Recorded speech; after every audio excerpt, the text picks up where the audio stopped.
누가복음 17장 11절부터 19절 말씀. 예수께서 예루살렘으로 가실 때에 사마리아와 갈릴리 사이로 지나가시다가 한 마을에 들어가시니 나병 환자 10명이 예수를 만나 멀리 서서 소리를 높여 이르되 예수 선생님이여 우리를 불쌍히 여기소서 하거늘 보시고 이르시되 가서 제사장들에게 너희 몸을 보이라 하셨더니 그들이 가다가 깨끗함을 받은지라.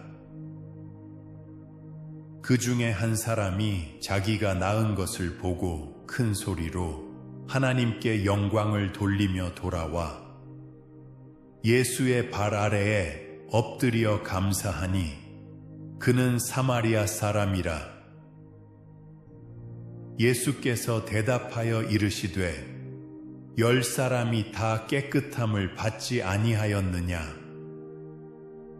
그 9은 어디 있느냐? 이 이방인 외에는 하나님께 영광을 돌리러 돌아온 자가 없느냐 하시고 그에게 이르시되 일어나 가라 내 믿음이 너를 구원하였느니라 하시더라.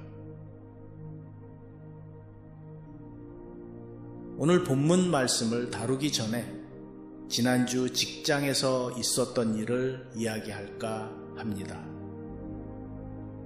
여러분도 알다시피 저는 아직도 풀타임으로 소프트웨어 엔지니어, 즉 프로그래머로 일을 하고 있습니다. 월요일부터 금요일까지 매일 아침 미팅을 합니다. 우리 그룹에 7명이 있는데 저마다 한 성깔 하는 친구들입니다.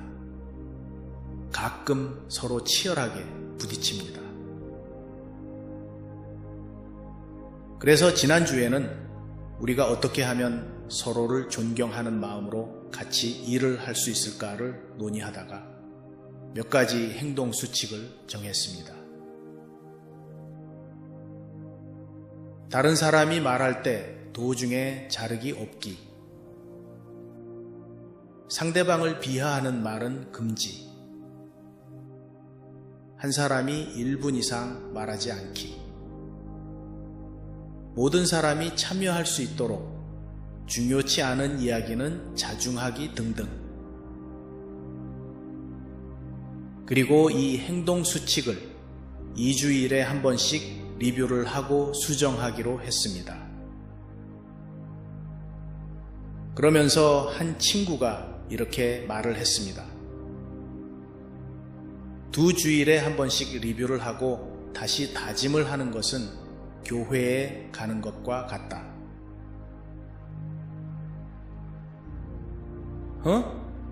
교회에 가는 것과 같다고? 물론 그 친구가 교회에 가는 것은 알았지만 그때부터 그 친구가 다시 보이기 시작했습니다. 그 친구의 이야기는 우리가 살다 보면 자꾸 예수님의 가르침을 잊어버리고 나 중심으로 살게 된다. 그래서 매주 예배 가운데 다시금 나 자신을 살펴보고 예수님 중심으로 리센트링을 하는 것이다. 정말 맞는 말이라 생각했습니다. 그래서 예배가 중요합니다. 하나님이 주어진 생활 전선에서 생활하면서 예수님의 말씀대로 살려고 노력하지만 또 분주함에 휩싸여 어느덧 나는 내 중심적인 생각을 하고 행동을 하게 됩니다. 그래서 주일에 예배를 보면서 다시금 예수님의 말씀을 듣고 다시 리센트링을 합니다. 지난 일주일을 뒤돌아보며 숨을 고르고 다시 한번 시도해 봅니다. 그것이 예배에서 얻어지는 부수적인 이득입니다. 매주일 예배 참석이 중요한 이유 중에 하나가 이것입니다. 이 예배를 귀히 여기시기 바랍니다. 오늘 본문에 10명의 나병 환자가 등장하는데 이 이야기는 비유가 아니라 실제 사건입니다. 나병 환자는 우리말로 하면 문둥병 환자입니다. 그러나 문둥병에 관련된 좋지 않은 과거의 이미지 때문에 한센병이라고 부르는 것이 더 적절하겠습니다. 그러나 예수님 당시에는 모든 피부 질환을 레프로시, 즉 문둥병 환자로 취급했습니다. 문둥병 환자의 원인이 나병세균의 감염 때문이라고 밝혀진 지금은 조기 진단이 되었을 경우 완치도 가능한 병이라고 합니다. 그러나 그 당시의 의학으로는 진짜 문둥병은 치료가 불가능했습니다. 그런데 성경에는 나병 환자가 나았다는 이야기가 많이 나오는 것으로 보아 진짜 문둥병이 아니라 일종의 피부 질환이었을 가능성이 높습니다. 구약의 법에 의하면 이렇게 전염되기 쉬운 피부 질환에 걸린 사람은 사람들과 격리되어 마을 밖에서 살아야 했습니다. 그리고 구걸을 해서 생명을 유지하고 있었습니다. 그리고 치료가 된 것이 제사장에 의해 확인된 후에나 다시 가족과 동네 사람들과 합류할 수 있었습니다.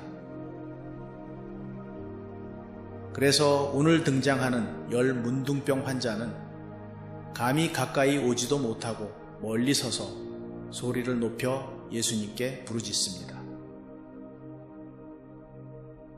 10 문둥병 환자가 모여 있는 것을 보니 아마도 이들은 마을 밖에 문둥병 환자들이 모여서 한 곳에서 지냈던 것 같습니다. 한국의 소록도 같은 곳입니다. 여러분은 소록도의 비극의 역사를 아시나요?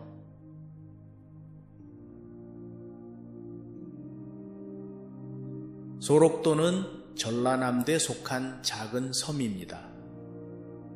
일본 식민지 시절에 일본군이 강제적으로 문둥병 환자들을 몰아서 이 소록도에 가두고 집단 강제 노동, 구타, 단종, 수술, 강제 낙태 수술 등의 만행을 저질렀습니다. 1945년 해방 이후에도 대한민국 정부는 일본인들이 행했던 비인간적인 만행을 계속했습니다. 그러다가 1950년대에 천주교 수녀들이 이 소록도에 들어가 봉사하기 시작했습니다. 그 후에 각 인권옹호단체, 언론기관 및 종교단체에서 그 소록도의 참혹함을 알리기 시작했고 그 결과로 1996년에 강제 분리 정책이 전면 해제되었습니다. 그리고 2007년 정부는 정식으로 사과문을 발표했으며 피해자들에 대한 보상을 실시했습니다. 지금은 육지와 소록도를 잇는 다리가 건설되었고 현대식 병원과 과거를 기억하기 위한 박물관이 있다고 합니다.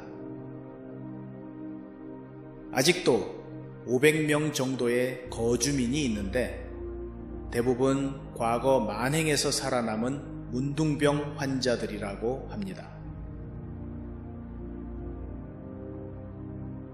오늘 등장하는 10명의 나병 환자들은 비록 진짜 문둥병 환자는 아니지만 이와 비슷한 비인간적인 대접을 받았습니다.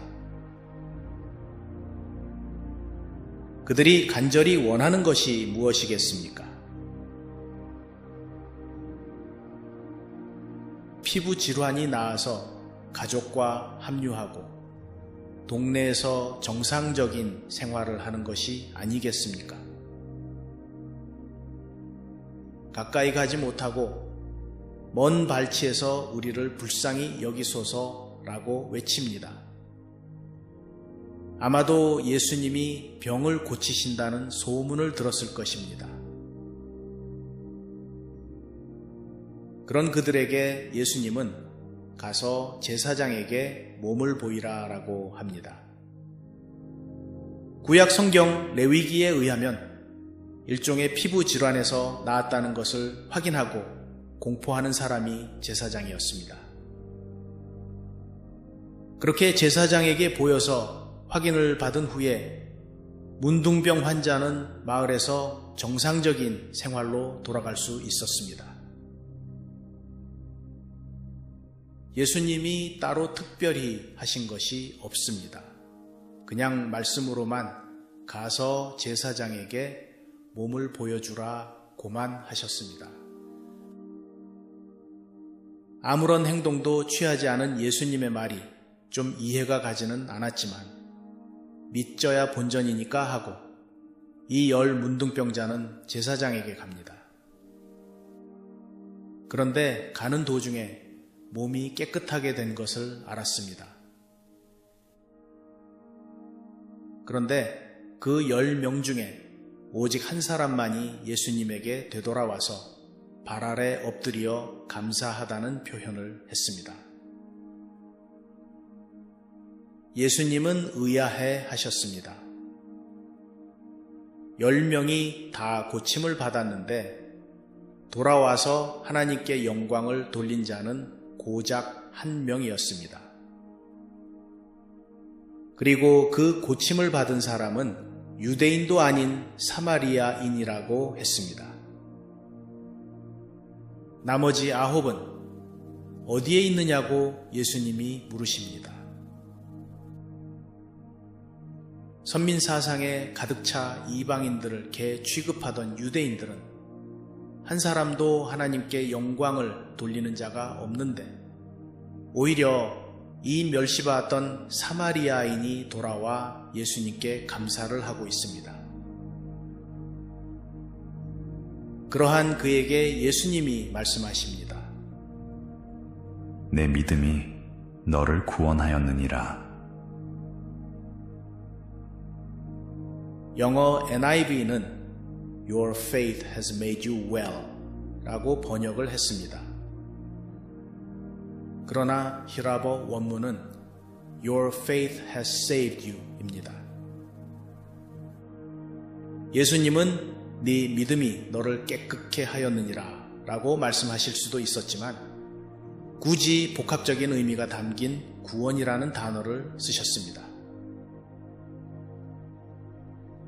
즉 구원이라는 것은 병을 고쳤을 때도 사용할 수 있는 단어지만 또 한편으로는 영적인 의미가 있습니다.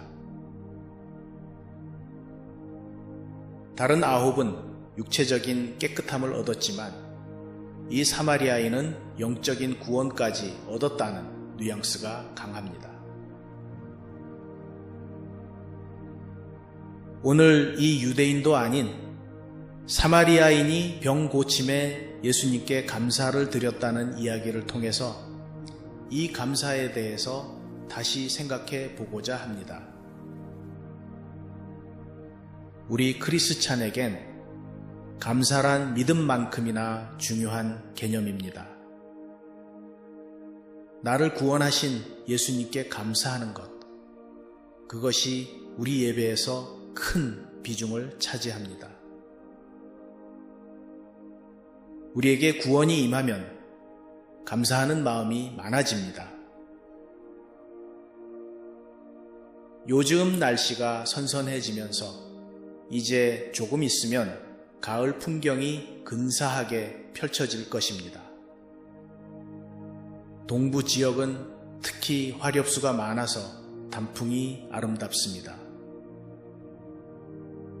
한국의 빨간 단풍 대신 노란색이 많지만 때를 잘 맞추면 정말 아름다운 경관을 누릴 수 있습니다.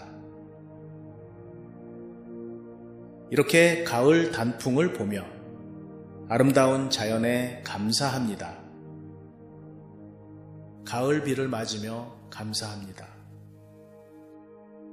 아침에 일어나서 갈 곳이 있고 직장이 있다는 것에 감사합니다. 오늘 길거리에서 굶지 않고 지붕 아래서 일용할 양식을 주심에 감사합니다.